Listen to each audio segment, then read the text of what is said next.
Ngayon, pakita ko muna kay ma'am kung paano yung panimulang pag-andar nang ako yung magmamaneho. Para makita niya kung paano. Ito po. Ganito po yan, ma'am. Bababa ko na po. Tignan niyo po ako kung paano ako magmamaneho. Pagpigaan niyo po ng throttle, kasi talaga napaka-importanting ito muna yung matutunan niyo kung paano niyo tatansyahin. Tignan niyo po. Kung bigla niyo siyang pipigain, ganito mangyayari. Tignan niyo po. Ganyan po yung mangyayari kapag biglaan nyo pong piniga. Dapat po, unti-unti lang. Kapag natatansyan nyo na po na okay na yung bilis. Kapag babalis naman po, ganyan lang po yun. Kasi ang motor po, hindi naman po basta-basta ito nataob. Hindi siya basta-basta nataob na tulad ng bisikleta. Kasi ang bisikleta po magaan. Hindi po kagaya nito. Ito po, ganyan po kayo. Pag inandar nyo po yan, ganyan po. Dahan-dahan lang po sa throttle muna. Kamatansya nyo yung bilis. Sa part na ito ay matyaga ni ma'am na ipinapanood ang ginagawa at ang pamamaraan ko ng pagmamaneho.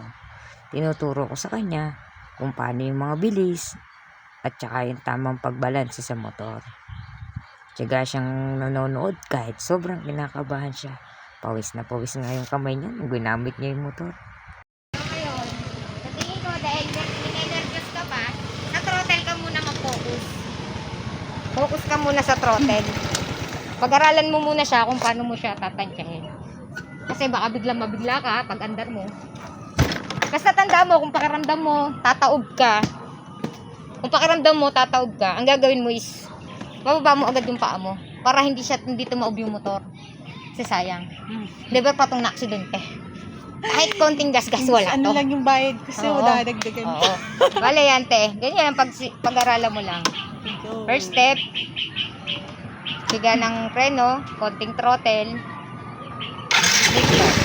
o diba? Pag na-arangkada agad. Kaya dapat, mahina lang talaga kasi gagana naman po yan. Ayan nyo po. Kahit konting tiga lang po. Sige po, pag-aralan nyo po muna yung throttle. Ayan, gusto na ni ma'am mag-try. Tignan natin kung may tataob niya yung motor ko. Gigit na ako muna po. Sa pag naman po nito, ganito po gagawin niyo ma'am. Ganito.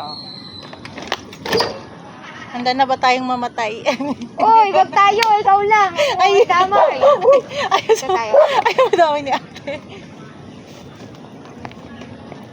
Okay, side stand ko na lang ma'am. Mag-helmet po kayo. Helmet po kayo ma'am. Pwede ano muna?